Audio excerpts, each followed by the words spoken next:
gazette.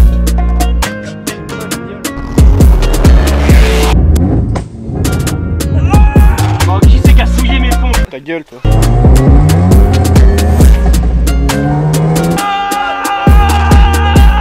Salut tout le monde, c'est Niram, on se retrouve pour une nouvelle vidéo. Aujourd'hui, on est avec Mathieu, comment ça va? Ça va et toi? Ça va bien. Tu nous ramènes, enfin, ça. Speed it up, speed it up. Hey.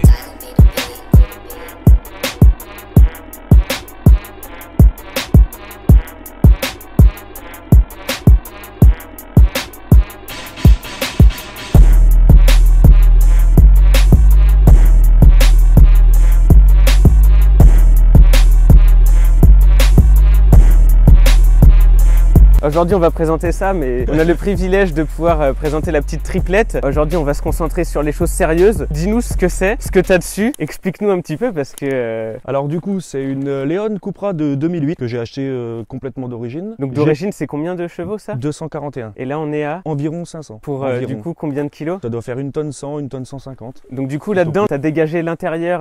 J'ai retiré la banquette arrière pour éviter d'emmener trop de gens. Ouais. On va commencer déjà sur tout ce que tu as fait dessus. Tu l'as eu de base, elle était Alors, jaune déjà? Je l'ai eu jaune d'origine, ouais. J'avais commencé par mettre la lame Maxton. Ça, c'est du vrai Maxton. C'est du vrai Maxton. Alors c'est une lame que j'ai mis longtemps à avoir parce que c'est celle qui vendent presque jamais. Ensuite j'ai mis 4 combinés filetés. 4 combinés filetés réglables. C'est du jaune je crois réglable. Les combinés filetés, c'est au niveau des amortisseurs du coup, c'est les combinés filetés. Ouais, c'est réglable en hauteur et ils sont réglables en dureté aussi. J'ai mis des cales de déport, donc là on a 21 à l'avant et 25 à l'arrière pour fitter un peu plus à la carrosserie. Ça sort un petit peu plus, ouais. Ouais, c'est ce qu'on voit à l'avant et à l'arrière. J'ai acheté le diffuseur Maxton. C'est un diffuseur qui va sur les pare-chocs d'origine. Comme on a voilà. là je crois qu'il doit être dans la voiture. Celui-ci là, il a été fait récemment, ça se met juste par-dessus en fait. Exactement, et là c'est le même. Moi je l'ai recoupé parce que je le voulais en fait dépassant de chaque côté. Toi t'as les pare-chocs Linea R. Ouais, ok, t'as ça en plus. Il y a les ouvertures du coup derrière, là il n'y a pas devant, sur, ouais. sur celle-ci. J'ai fait la ligne d'échappement complète. T'es en quoi là? Full tube, 76 du turbo jusque dehors. Ça doit bien hurler quoi. Ça hurle vraiment et même de trop en fait. J'ai fait des sorties style R32 parce qu'à l'époque ça se faisait pas de trop. Lui il va faire la même chose dessus et lui c'est ce qu'il est aussi. En vrai, et je trouve ça aujourd'hui tue. j'ai supprimé l'essuie-glace arrière et j'ai fait un petit bouchon avec le logo Cupra dedans. Ok, donc ça du coup que t'as fait en imprimante 3D. J'ai fait en imprimante 3D aussi, ouais. Franchement ça tue, c'est tous les petits détails comme ça que moi j'adore. Ouais, j'essaye de faire dans le détail. Ensuite le béquet. Donc là on parle bien de cette partie là, on parle pas de l'aileron, là on parle juste du béquet. On parle du béquet. Donc j'avais mis ça au début parce que pareil je trouvais ça cool, c'était voilà, c'était sympa et tout. Il arrive un moment où je me suis dit mais vu que le projet avance assez vite et on va dire plus dans un esprit course et tout, pourquoi pas mettre un gros aileron? Du coup là t'as pété les plombs, t'as fait bon. Exactement. Et j'ai conçu le support d'aileron complet, j'ai juste acheté la planche. On se rend pas compte en fait du boulot qu'il y a. J'ai fait un truc de fou. J'ai pris le modèle de la voiture, j'ai tout conçu sur SolidWorks sur l'ordinateur en 3D et ensuite j'ai fait faire découper au laser. Les gens se rendent pas compte, hein. On croit que c'est tout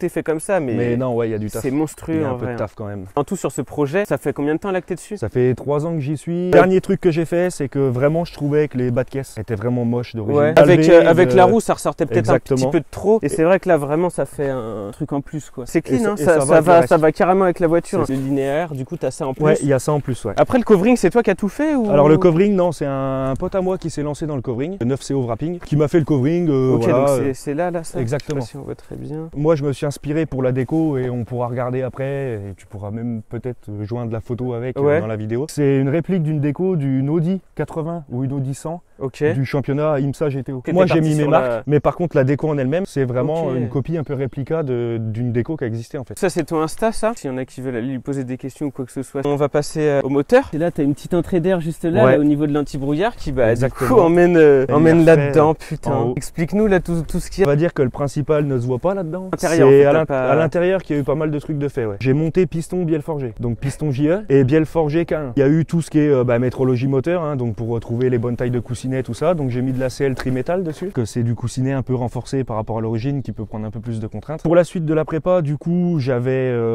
modifié la culasse, donc j'avais préparé complètement la culasse. J'avais refait aussi tout ce qui était portée de siège de soupape, calculer les raideurs de ressort, tout ça. Il y a un embrayage renforcé qui peut prendre je crois 800 ou 900 Nm de couple. Il y a eu suppression d'éclapé aussi d'admission. Il y a un joint de culasse renforcé. J'ai fait un joint de culasse à cause de la pression de turbo et de la préparation qui avait été faite. Il y a dû y avoir un peu de cliquetis à un moment donné et le joint de culasse a pété, donc ça a fait un joint de culasse. Là du coup j'ai remis un palier de TDI, réalisé le bloc en ligne. Donc là t'as adapté en fait des trucs qui n'ont rien à voir avec la voiture sur ça. Ouais. Comme ça j'ai une cale latérale de Villebrequin à 360 degrés au lieu de 180 d'origine. On a la dump valve Forge du coup qui est une dump valve externe. J'ai supprimé en fait tout ce qui est reniflard d'huile. Là d'habitude on a des reniflards qui vont jusqu'au turbo. Devant on a la PCV que j'ai supprimé aussi. Et moi en fait tout mon moteur il est juste à l'air par le récupérateur d'huile en fait. Il n'y a plus d'huile en fait dans le circuit de suralimentation. T'as un échangeur de fou.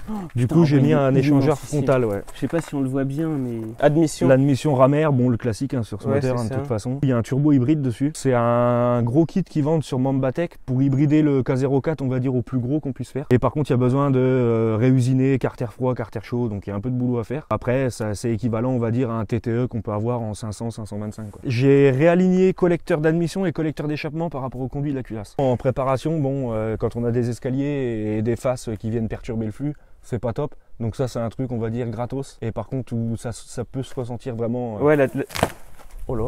Oh la vache. La caisse a failli passer. Ouais vraiment ouais.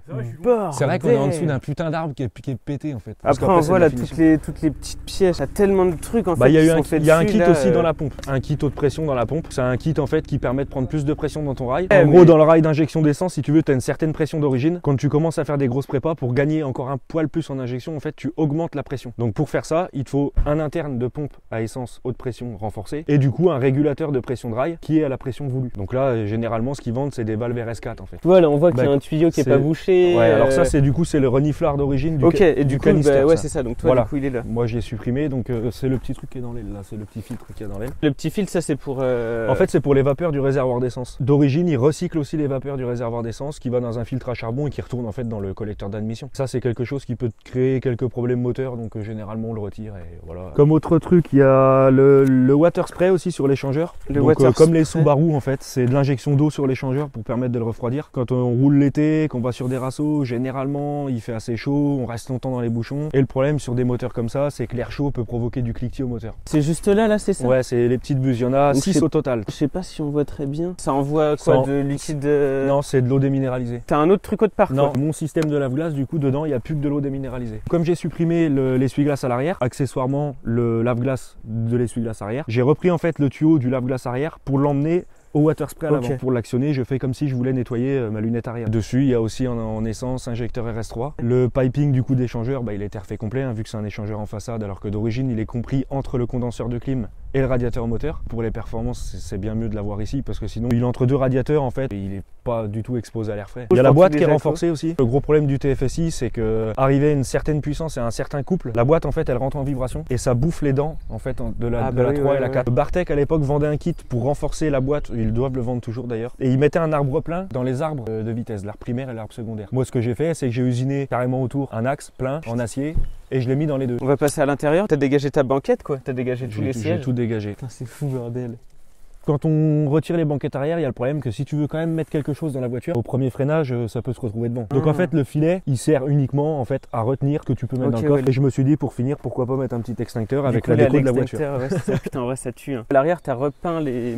Voilà, j'ai fait repeindre les coques. Les coques de siège en noir brillant. Il y a les petits logos que t'as brodés. J'ai commandé à quelqu'un des logos brodés thermocollants. Franchement, ça finit grave. Puis vu que ta voiture elle est jaune. Ensuite, on a le volant qui a un 3 branches démontable. D'origine, bon, c'est un GT2i parce qu'à l'époque j'avais acheté ça, je trouvais ça cool. Ensuite, on a le turbo timer. Donc ça, c'est fait pour en fait pour éviter que l'huile grille en fait dans tout ce qui est turbo, tout ça. Quand on tire assez avec la voiture et qu'on arrive pour se garer, faut certainement pas couper la voiture. Ouais, bah oui, je me doute bien. Pour éviter de rester dans la bagnole pendant 3 heures en attendant que ça refroidisse, on programme du temps sur le minuteur et en fait quand tu vas retirer ta clé, tu peux sortir, tu fermes ta voiture, tu t'en vas et elle s'éteindra au bout du temps. Et toi t'as mis combien de temps? 30 secondes? J'ai mis 40 secondes. Moi. Là il y a le poste. Le poste de radio. Voilà, d'origine il y a le poste qui est ici. Ouais, là il est plus là. Donc ce que j'ai fait moi c'est que je voulais en fait, à la base j'étais parti, j'avais fait une plaque avec que des manos. Sauf qu'au fur et à mesure je voulais des informations en plus, je voulais avoir d'autres informations, d'autres manos. C'était pas possible pour moi de mettre des manos plein la bagnole. Donc je me suis renseigné sur internet s'il existait autre chose. Parce qu'en fait dans les gestions programmables il existe des dashboards. Sauf que là comme c'est une gestion d'origine, bon le dashboard c'est le compteur. Toi tu voulais un truc en direct? Moi je voulais un truc en direct, donc comme des manos, un capteur pour une information, au moins je suis sûr de la lecture de la valeur. J'ai regardé sur internet et j'ai vu qu'il y avait un Polonais qui faisait des boîtiers électroniques pour les voitures et du coup c'est un écran avec un boîtier de contrôle qui est juste en dessous où on peut brancher 60 capteurs. On peut avoir les informations de tout. Pour celui qui veut un peu bidouiller sa carto et affiner le truc, on peut avec le cap qui est là brancher ça sur le téléphone et ça va enregistrer les données en fait. Qu'en finissant de rouler, on va sur le téléphone et en fait on peut regarder les logs qui ont été faits tout au long qu'on a roulé pour affiner les trucs. On va passer à l'essai. Hein. Aujourd'hui on se retrouve pour une nouvelle vidéo. On va présenter une putain de Cupra de merde. Jam, prête ton téléphone s'il te plaît, Jam. Prête ton téléphone s'il te plaît. Pourquoi Dylan il est le même que moi? On fait un truc de pêche là, un petit vlog de pêche. Let's go pour un jus de pomme. Eh par contre faut filmer le bruit les gars, vous l'avez pas fait? Oui non mais on va faire, t'inquiète pas Jam. Non mais moi je précise parce que je suis en train de vlogger là. Alors regardez. Moi je me considère comme une femme, c'est un Mec, tu fais mal en vrai. C'est pas fait pour faire du bien, je fais du sale moi. J'enlève ses lunettes moi, je suis un homme. Viens on fait l'outro avec ça. Hein? On fait l'outro. Y'a pas d'outro mec. Ah Pagnan. Regardez, c'est la fille du tournage avec ses gros nibards. Oh, comment il parle de ta femme? Mais t'as des poils dis-moi. Si parle de ta femme. Oh, qui c'est qui a souillé mes pompes? Ta gueule toi. Vous avez chiré mes souliers. Mec.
On va où il y a de la bonne route là-bas.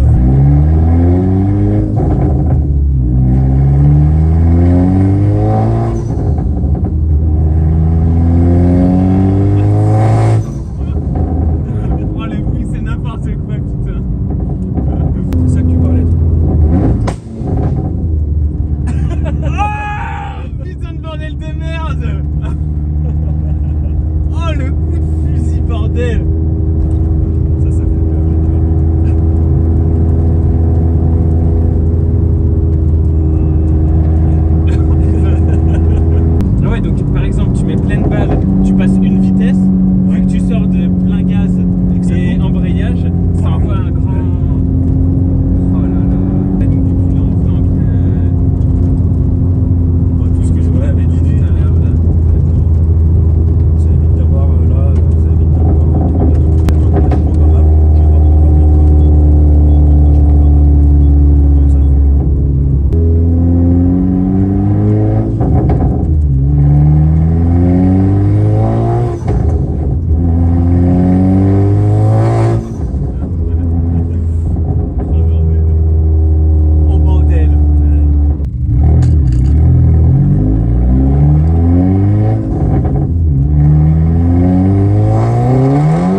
Bah non, je pense que ça le fait là. Là c'est cool là pour doubler.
Ouais, c'est pareil, je me suis dit, mais qu'est-ce qui lui arrive là, Jam, mec? Qu'est-ce qui lui arrive? Ah, c'est bon, il a pris ses couilles, le Jam, il conduit un petit peu plus fort. Hein, c'est bon, tu fais l'homme. Enfin, t'arrives un peu comme un bonhomme. Enfin, il fait l'homme. C'est ça que vous alliez dire ça. Hein? On se doutait, on l'avait. Pourquoi? Comment ça, pourquoi? Parce que c'était sûr, Jam. Bah, mec, en même temps, pour une fois qu'il arrive un peu comme un porc, mec. Alec. C'est qui? C'était Alec qui conduisait. Ah oui, c'était moi. Ah, ok.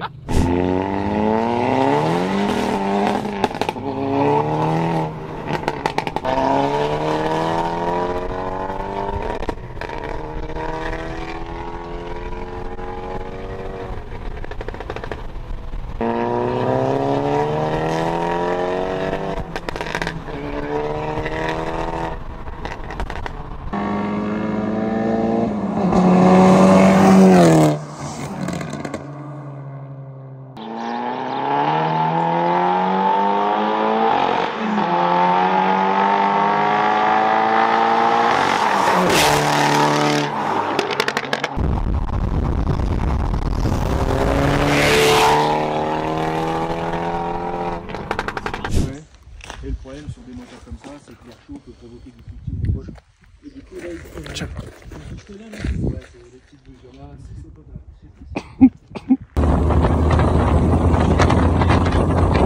Merci pour ma caméra, fils de pute. L'inspecteur Gadget.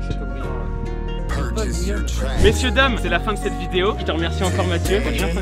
N'hésitez pas, le petit pouce bleu, l'abonnement, le commentaire, tout ce qui fait plaisir, partagez. Et puis on se retrouve pour une autre vidéo. Salut, ciao!